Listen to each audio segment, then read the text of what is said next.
ফিরহাদ হাকিম বললেন, ভারতে আমরা 17% আর পশ্চিমবঙ্গে 33%। প্রশ্ন, জানলেন কি করে 33%? 2011 সালে শেষ জনগণনা হয়েছে। সেই জনগণনা অনুসারে বাংলায় মুসলিম 27%, আর উনি বলছেন 33%। হ্যাঁ, আমরাও চোখে দেখতে পাচ্ছি। 33 কেন, 35% ওরা হয়ে গেছে। তিনি বলছেন এত জনসংখ্যা বাড়াও যাতে এই রাজ্যেও আমরা সংখ্যাগরিষ্ঠ হই আর ভারতেও আমরা সংখ্যাগরিষ্ঠ হই। পশ্চিমবঙ্গে মুসলিম জনসংখ্যা নিয়ে বিস্ফোরক দাবি বাংলার এক হিন্দুত্ববাদী নেতার। তিনি বলছেন যে মুসলিমরা পশ্চিমবঙ্গে সংখ্যাগরিষ্ঠ হয়ে যাবে বলে ভবিষ্যৎবাণী করে দিলেন তিনি। কি বিস্ফোরক মন্তব্য ভাবতে পারছেন? বলছেন যেভাবে মুসলিমদের জনসংখ্যা বাড়ছে তাতে করে মুসলিমরা সংখ্যাগরিষ্ঠ হয়ে পড়তে পারে। পূর্ব মেদিনীপুরের কন্টাই কোঅপারেটিভ ব্যাংক নির্বাচনে অবাধ ছাপ্পা, তৃণমূলের সর্বস্তরের দুর্নীতি, হিন্দুদের উপর আক্রমণ ও হিন্দু হটাও স্লোগানের বিরুদ্ধে রবিবার রামনগর কাঁথি সাংগঠনিক জেলা বিজেপির পক্ষ থেকে এক প্রতিবাদ সভা ডাকা হয়।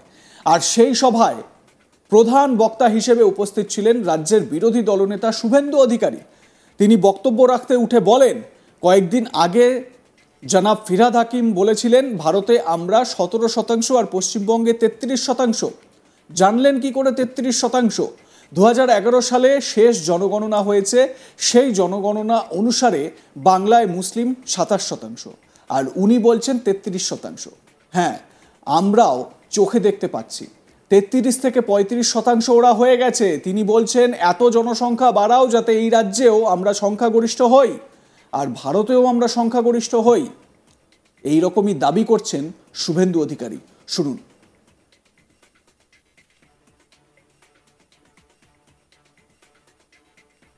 ফিরহাদ হাকিম তিনি তো বহু গুণে গুণান্বিত।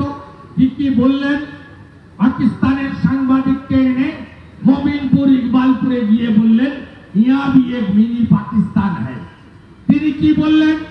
তিনি উর্দুদের একটা উর্দু কমিটির একটা অনুষ্ঠানে গিয়ে বললেন আমি সেদিন খুশি হব যেদিন উর্দুতে পশ্চিমবাংলায় 50% লোক কথা বলবে। তিনি কি বললেন? একটি ধর্মীয় অনুষ্ঠানে গিয়ে বললেন আমার ধর্মে জন্মগ্রহণ করে আমি সৌভাগ্যবান, যারা আমার ধর্মে জন্মগ্রহণ করেনি তারা দুর্ভাগ্যশীল। অর্থাৎ তিনি তার ধর্ম দাওয়াতে ইসলামে আমন্ত্রণ করলেন আপনাদের সকলকে। বাংলাদেশে তাই হচ্ছে। রতন মজুমদার সরকারি কর্মচারী, তাকে বলল যে চাকরি ছাড়বে না ধর্ম ছাড়বে। সে অভাবী লোক, তার ছেলে মেয়ে পরিবার আছে, বলবে আমি ধর্ম ছাড়লাম। তার নোটারি করে তার নাম এখন হয়েছে শেখ শফিউল্লাহ রতন মজুমদার। এখানেও ফিরহাদ বলছে আসুন আমি আপনাদের দাওয়াত দিচ্ছি, আমার ধর্মে আসুন।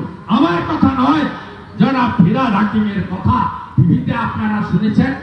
এরপরেও তৃণমূলের মিছিলে হিন্দুরা যায়, আমার লজ্জা লাগে, দেখতে খারাপ লাগে, লজ্জা লাগে যে আপনারা ধর্মটাও পরিবর্তন করে দেবেন। কয়েকদিন আগে জনাব ফিরহাদ হাকিম আবার বললেন বেপরোয়া, বললেন ভারতে আমরা 17%, পশ্চিমবঙ্গে আমরা 33%। জানলেন কি করে আপনারা 33%? 2011-তে লাস্ট জনগণনা মুসলিম কত? বাংলায় 27%, আর উনি বলছেন 33%। হ্যাঁ, আমরাও চোখে দেখতে পাচ্ছি। 33 কেন, 35% ওরা হয়ে গেছে। তিনি বলছেন জনসংখ্যা এমন বাড়াও যাতে এর রাজ্যেও আমরা সংখ্যাগরিষ্ঠ হই আর ভারতেও আমরা সংখ্যাগরিষ্ঠতা পেয়ে যাই। তাহলে কি হবে বন্ধু? তখন সম্প্রীতি, ধর্মনিরপেক্ষতা থাকবে? থাকবে না। তখন সারিয়া কানুন চলবে, মুসলিম পার্সোনাল ল বোর্ড চলবে। তখন মমতা ব্যানার্জি আর তার ভাইপোকে লাথি মেরে সরিয়ে এই ফিরহাদ, সিদ্দিকুল্লাহ, জাভেদ, হুমায়ুনরা বলবে আমাদের মুখ্যমন্ত্রী হবে, তোমরাও যাও ভাগো। এই জায়গায় আজকে পশ্চিমবঙ্গকে নিয়ে যাচ্ছে। তাই আপনাদের সবাইকে ঐক্যবদ্ধ হয়ে এই লড়াই লড়তে হবে 15ই ডিসেম্বর। এর আগেও আপনারা দেখেছেন। তিনি আরো বলেন, ওপারে মোল্লা ইউনুসের নেতৃত্বে বাংলাদেশে একটা হিন্দু বিরোধী সরকার তৈরি হয়েছে। তারা শুধু ওখানে হিন্দু নিধন ও 600 হিন্দু মন্দির ভেঙেছে তাই নয়, তারা হিন্দুদের অস্তিত্ব বাংলাদেশ থেকে মুছে ফেলতে চায়। আপনারা 51 সালের জনগণনার তথ্য তুলনা করলে বুঝতে পারবেন কিভাবে আমাদের দেশে ও আমাদের রাজ্যে জনবিন্যাস বদল করা হচ্ছে। দেশভাগের সময় পূর্ব পাকিস্তানে 33% হিন্দু ছিল।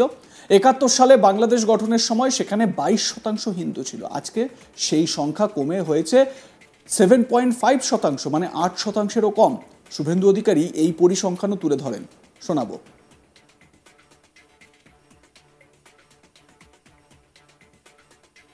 আমরা অত্যন্ত ব্যথিত, লজ্জিত যে ওপারের মোল্লা ইউনুসের নেতৃত্বে, সুদখোর ইউনুসের নেতৃত্বে একটা মৌলবাদী জঙ্গিদের সরকার তৈরি হয়েছে।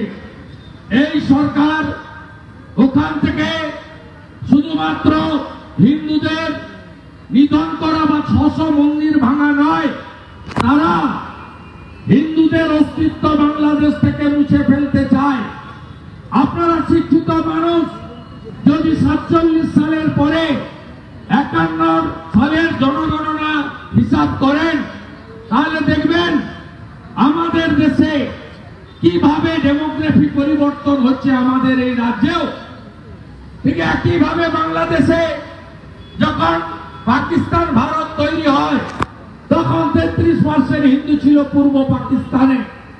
যখন বাংলাদেশ 71 সালে ভারতবর্ষের আর্মিরা, ভারতবর্ষের বিএসএফ, ভারতবর্ষের 17,000 সেনা আত্মবলিদান দিয়ে 30 লক্ষ বাঙালি তার আত্মবলিদান দিয়ে মুক্তিযুদ্ধের মাধ্যমে পাকিস্তানের কাছ থেকে বাংলাদেশকে কাড়িয়ে আনা হয়। সেই সময়কালে 71 সালে, আজ থেকে 53 বছর আগে, সেখানে 22% হিন্দু ছিল। আপনি যদি আজকের বাংলাদেশে খবর নেন, তাহলে 7.5% হিন্দু আজকে তার অস্তিত্ব টিকিয়ে রাখতে পারছে। আজকে 5ই আগস্টের পরে 600 মন্দির ভেঙেছে। চিন্ময় প্রভুর অপরাধ কি? আমরা সনাতনীরা নানাভাবে বিভক্ত। এখানেও যেমন কেউ বিজেপি, কেউ তৃণমূল, কেউ সিপিএম, নানাভাবে বিভক্ত। তেমনি লাইক, কমেন্ট, শেয়ার করতে ভুলবেন না। দেখতে থাকুন আজ তাক বাংলার ইউটিউব চ্যানেল, সাবস্ক্রাইব করুন এবং বেল বাটন হিট করতে ভুলবেন না।